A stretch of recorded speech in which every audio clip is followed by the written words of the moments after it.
नमस्कार। अरुणाचल समाचार में आपका स्वागत है। मैं हूं मनोज कुमार शर्मा। आइए बुलेटिन में सबसे पहले देखते हैं मुख्य समाचार।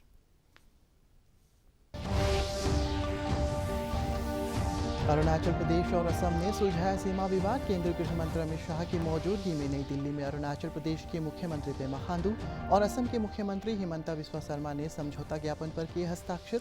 केंद्रीय गृह मंत्री ने कहा, नॉर्थ ईस्ट के लिए ऐतिहासिक क्षण।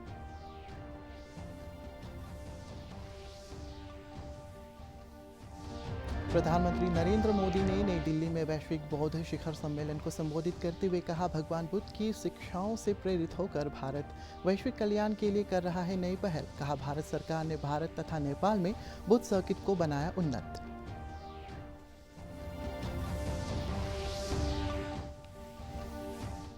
भारतीय सेना ने तेजपुर यूनिवर्सिटी के साथ भारतीय सेना के कर्मियों को चाइनीज लैंग्वेज के प्रशिक्षण के संबंध में किया एक समझौता।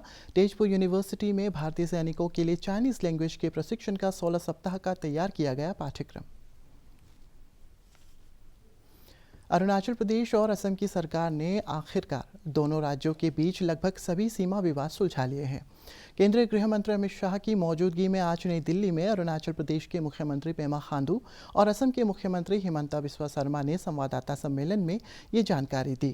केंद्रीय गृह मंत्री अमित शाह ने कहा है कि अरुणाचल असम सीमा विवाद को सुलझाया जाना पूरे उत्तर पूर्व भारत के लिए ऐतिहासिक क्षण है। अरुणाचल के मुख्यमंत्री पेमा खांडू ने कहा है कि असम के साथ जिस सीमा विवाद समझौता ज्ञापन पर हस्ताक्षर किए गए हैं, उनसे दोनों राज्यों के बीच की लगभग 800 किलोमीटर लंबी सीमा रेखा से सटे 123 गांवों से जुड़ा विवाद सुलझाया गया है। वहीं असम के मुख्यमंत्री हिमंता बिस्वा शर्मा ने कहा है कि प्रधानमंत्री नरेंद्र मोदी के आशीर्वाद और गृह मंत्री अमित शाह के मार्गदर्शन के कारण दोनों राज्यों का सीमा विवाद हल हो सका है। जो आज हिस्टोरिक एमओयू यहाँ पे साइन हुआ है, ये आसाम और अरुणाचल का बहुत सदियों से ही करीबन मोर देन 50 ईयर्स से चल के आ रहा है। ये जो बॉर्डर जो इशू को लेते हुए, तो इसमें अभी हमारे ऑनरेबल प्राइम मिनिस्टर और खास करके अमित शाह जी के इनिशिएटिव से, और I must thank honourable chief minister Assam Hemant दादा कि उनका ही पॉलिटिकल विल के कारण से आज ये रेजोल्यूशन हुआ है। आसाम और अरुणाचल का जो बॉर्डर है among the north eastern states, सबसे लंबा बॉर्डर आसाम और अरुणाचल शेयर करते हैं। तो कुल मिला के आज का इस जो एमओयू में जो लोकल कमीशन 2007 रिपोर्ट का आधार पर हम लोग ने इसको रिजॉल्व किया है, और दोनों ही राज्य का जो रीजनल कमिटीज़, जो 12 रीजनल कमिटीज़ गठन हुआ था, मैं दोनों रीजनल कमिटीज़ के सभी चेयरमैन और मेंबर्स को भी बहुत बहुत धन्यवाद प्रकट करता हूं कि बहुत दफ़ा बार वो लोग ने ग्राउंड में जाके लोगों से मिला, अरुणाचल आसाम के जनता, वहाँ के कम्युनिटी लोगों के साथ में मिलकर इस रेजोल्यूशन में हम लोग आ पाया है। So by and large with this resolution of 123 villages, तो अभी ये आसाम और अरुणाचल के बीच का जो पीसफुल को एग्जिस्टेंस है, पहले से भी अच्छा बढ़ के हम लोग आगे जा पाएंगे। सबसे पहले मैं ये हिस्टोरिक डे के लिए असम और अरुणाचल वासियों को अभिनंदन करना चाहता हूँ। 50 साल से हमारे दोनों राज्य का बीच में सीमा का विवाद था। ऐसे तो हम 123 विलेज बोलता हूँ, लेकिन these villages are spreaded in entire boundary stress जो 800 किलोमीटर का बाउंड्री है, पूरी की पूरी जगह में वो स्प्रेडेड था। जो हमारा फाइल था, पुराना कागज था, लोकल कमीशन का रिपोर्ट था, सुप्रीम कोर्ट में हमें जो दस्तावेज दिया था उनका भी एग्जामिनेशन हुआ, और आज हमने लगभग सारे विवाद का समाधान कर लिया। 123 जो डिस्प्यूटेड विलेज है, इसमें कोई 2-1 विलेज होगा जहां में हमें खाली सीमांकन आगे जाके सर्वे ऑफ इंडिया का थ्रू से करवाना है। बाकी लगभग 123 विलेज में ही हमारे बीच में समझौता हुआ। मैं अरुणाचल सरकार को ये भी धन्यवाद करना चाहता हूं कि हमारे जोरहाट शहर में अरुणाचल प्रदेश का एक हिस्टोरिकली बहुत बड़ा एक लैंड स्ट्रेच था। ये एग्रीमेंट का हो जाने का बाद as a goodwill gesture Arunachal Pradesh ने और जमीन का हक भी असम सरकार को देने का फैसला किया है। मैं पेमा खांडू जी को धन्यवाद करता हूं। मोदी प्रधानमंत्री जी का जो सपना है कि north east is a new growth engine of the nation, जो अष्टलक्ष्मी बोलते हैं, मोदी जी का आशीर्वाद से, गृह मंत्री जी का मार्गदर्शन में हमें एक बहुत बड़ा सफलता आज मिला है। हमारा विश्वास है कि आगे जाके जो मिजोरम और नागालैंड का साथ भी हमारे जो बॉर्डर डिस्प्यूट है, मेघालय का साथ भी कुछ इलाका अभी भी समाधान करने में बाकी है, सारे हम आगे जाके कर सकूंगा, यही हमारा विश्वास है। मैं पुनः एक बार अरुणाचल और असम का लोगों को अभिनंदन करता हूं और खास करके अरुणाचल प्रदेश सरकार पेमा खांडू जी को धन्यवाद देता हूं। प्रधानमंत्री और गृह मंत्री जी का निरंतर ब्लेसिंग्स के लिए धन्यवाद देते हुए मैं मेरा वाणी का विराम देता हूं। प्रधानमंत्री नरेंद्र मोदी ने आज कहा है कि गौतम बुद्ध की महान शिक्षाएं सदियों से असंख्य लोगों को प्रभावित कर रही है। नई दिल्ली में विश्व बौद्ध शिखर सम्मेलन को अपने संबोधन में श्री मोदी ने कहा कि भगवान बुद्ध की शिक्षाओं से प्रेरित होकर भारत वैश्विक कल्याण के लिए नई पहल कर रहा है। श्री मोदी ने कहा है कि उनकी सरकार भगवान बुद्ध के मूल्यों का निरंतर प्रयास कर रही है। श्री मोदी ने कहा कि उनकी सरकार ने भारत तथा नेपाल में बुद्ध सर्किट को उन्नत बनाया है। उन्होंने कहा कि चाहे वो कुशीनगर हो या लुम्बिनी अंतर्राष्ट्रीय हवाई अड्डे हो, जहां भारत अंतर्राष्ट्रीय बौद्ध संस्कृति केंद्र स्थापित कर रहा है, भारत इस दिशा में समग्रता से कार्य कर रहा है। प्रधानमंत्री ने कहा कि भारत ने विश्व को युद्ध नहीं बल्कि बुद्ध की शिक्षाओं को दिया है। उन्होंने आगे कहा है कि विश्व आज युद्ध और अशांति से पीड़ित है, जबकि बुद्ध ने सदियों पहले युद्ध का समाधान दिया था। श्री मोदी ने कहा है कि भगवान बुद्ध का मार्ग ही भविष्य का मार्ग है। इस सम्मेलन को केंद्रीय कानून मंत्री किरण रिजिजू ने भी संबोधित किया। हो रही है जब भारत ने अपनी आजादी के 75 वर्ष पूरे किए हैं। भारत अपनी आजादी का अमृत महोत्सव मना रहा है। इस अमृत काल में भारत के पास अपने भविष्य के लिए विशाल लक्ष्य भी है और वैश्विक कल्याण के लिए नए संकल्प भी है।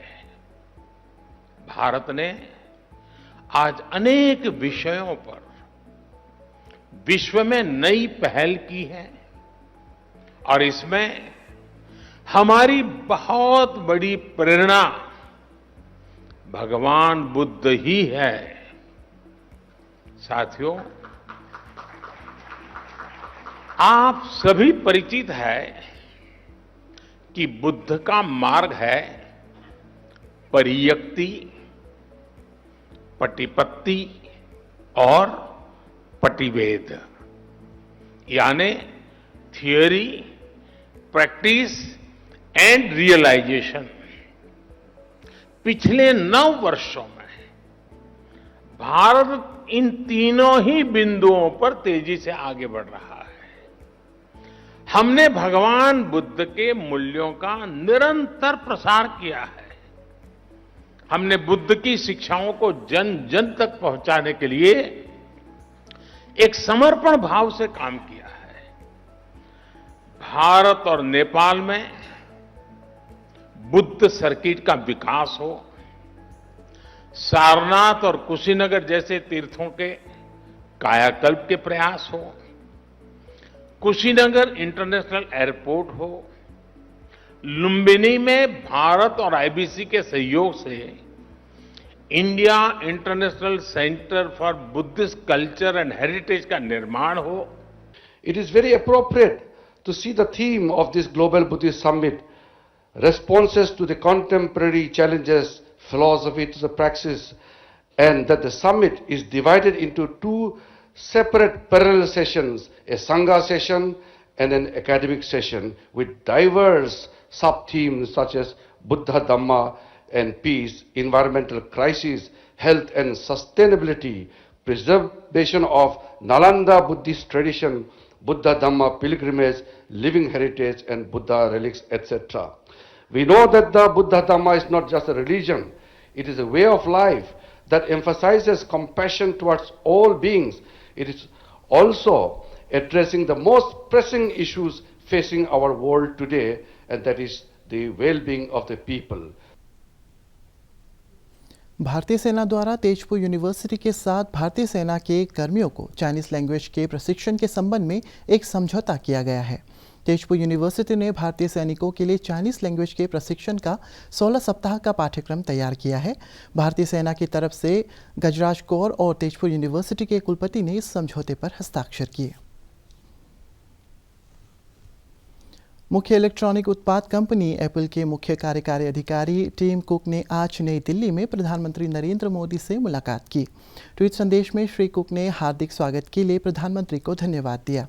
उन्होंने कहा है कि एप्पल कंपनी भारत के भविष्य पर प्रौद्योगिकी के सकारात्मक असर के बारे में प्रधानमंत्री की परिकल्पना को समझती है। श्री कुक ने कहा है कि उनकी कंपनी देश में निवेश और विस्तार करने के लिए प्रतिबद्ध है। श्री कुक के जवाब में प्रधानमंत्री ने दोनों देशों के बीच विभिन्न विषयों और भारत में टेक्नोलॉजी आधारित हो रहे बदलावों के बारे में भी चर्चा कर उन्हें प्रसन्नता हुई। यह बैठक मुंबई में एप्पल के पहले खुदरा स्टॉक के शुभारंभ के एक दिन बाद हुई। अरुणाचल प्रदेश राज्य महिला आयोग द्वारा राष्ट्रीय महिला आयोग नई दिल्ली के सहयोग से आज बैंकेट हॉल ईटानगर में महिला थाना की कार्यप्रणाली, वर्किंग एफिशिएंसीज और इफेक्टिवनेस के विषय पर राज्य स्तरीय सेमिनार आयोजित किया गया। इस अवसर पर ईटानगर के मेयर तामे फासांग, अरुणाचल प्रदेश राज्य महिला आयोग के अध्यक्ष केंजुम पाकाम, उपाध्यक्ष नाबाम याहितात सहित कई गणमान्य व्यक्ति मौजूद थे। अपने संबोधन में मेयर तामे फासांग ने महिलाओं को उनके अधिकारों के बारे में जागरूक करने पर जोर देते हुए विलेज लेवल पर जागरूकता कार्यक्रमों को आयोजित करने की वकालत की। अपना घर को साफ रखिए, ईटानगर साफ हो जाए।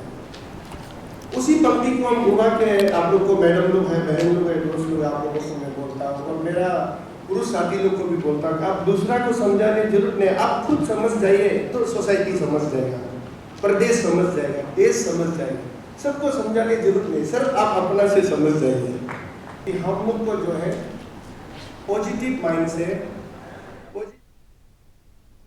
अरुणाचल प्रदेश महिला कल्याण सोसाइटी की अपर सुबनसिरी जिला इकाई द्वारा अरुणाचल प्रदेश राज्य महिला आयोग के सहयोग से दुम्पोरिजो में एक दिन का लीगल अवेयरनेस प्रोग्राम आयोजित किया गया। इसका उद्देश्य स्थानीय महिलाओं के सशक्तिकरण के लिए उन्हें उनके कानूनी अधिकारों के बारे में प्रशिक्षित करना था।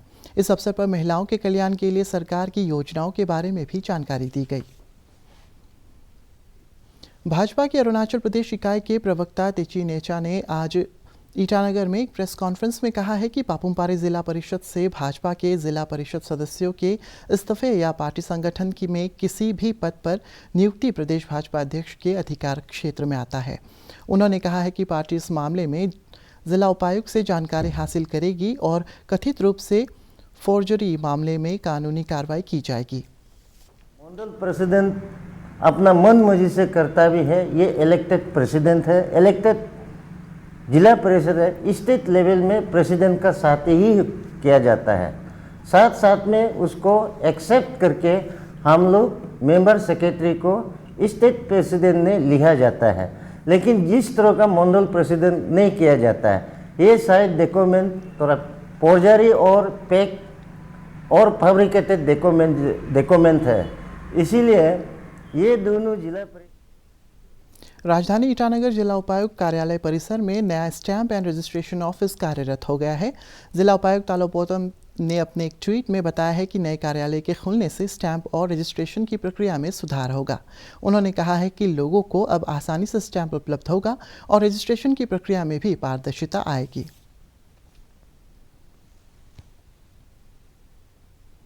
प्रधानमंत्री नरेंद्र मोदी डीडी न्यूज़ पर हर महीने के आखिरी रविवार को मन की बात कार्यक्रम के जरिए करोड़ों लोगों के से सीधे जुड़ते हैं।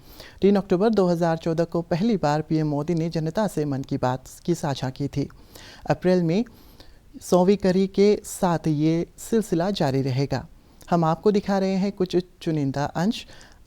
31 जनवरी 2020 को प्रसारित मन की बात कार्यक्रम में पीएम मोदी ने कोरोना वैक्सीन पर अपने विचार साझा किया था।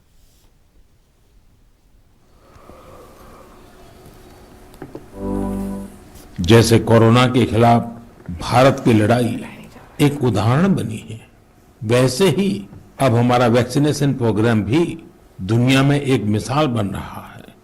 आज भारत दुनिया का सबसे बड़ा कोविड वैक्सीन प्रोग्राम चला रहा है। आप जानते हैं और भी ज्यादा गर्व की बात क्या है? हम सबसे बड़े वैक्सीन प्रोग्राम के साथ ही दुनिया में सबसे तेज गति से अपने नागरिकों का वैक्सीनेशन भी कर रहे हैं।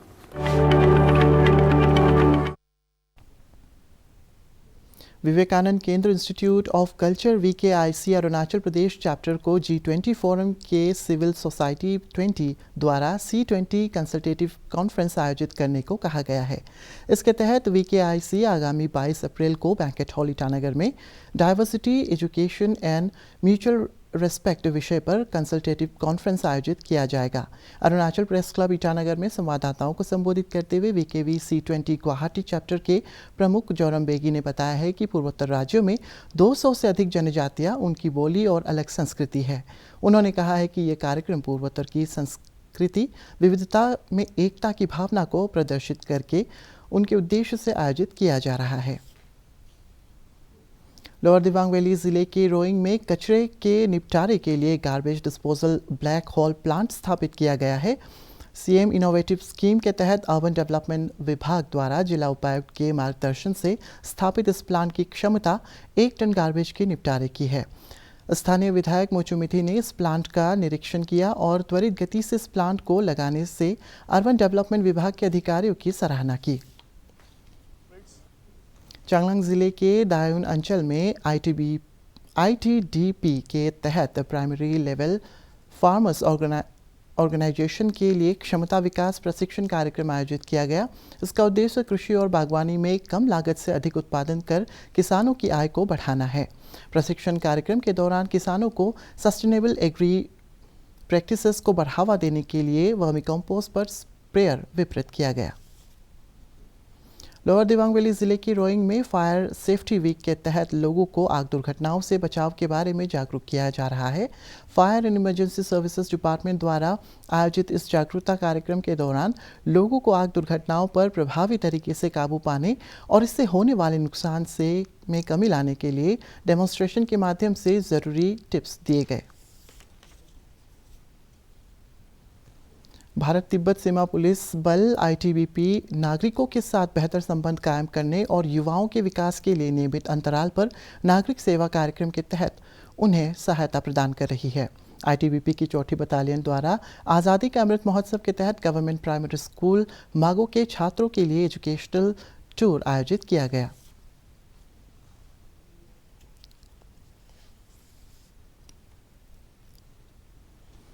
भारतीय सेना की तवांग ब्रिगेड द्वारा ग्यांखार विलेज में फ्री मेडिकल कैंप लगाया गया।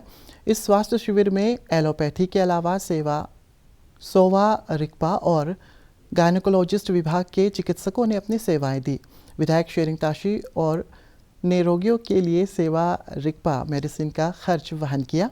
इस शिविर में सेना के चिकित्सकों ने लोगों के स्वास्थ्य की जांच की और उन्हें मेडिसिन के साथ ही ज़रूरी स्वास्थ्य परामर्श भी दिए। अरुणाचल समाचार के आज के अंक में इतना ही। हम कल फिर हाजिर होंगे अरुणाचल और देश और दुनिया की खबरों के साथ। चलते चलते आपको बता दें कि आप अरुणाचल समाचार हमारे YouTube channel DD news Arunachal पर भी देख सकते हैं।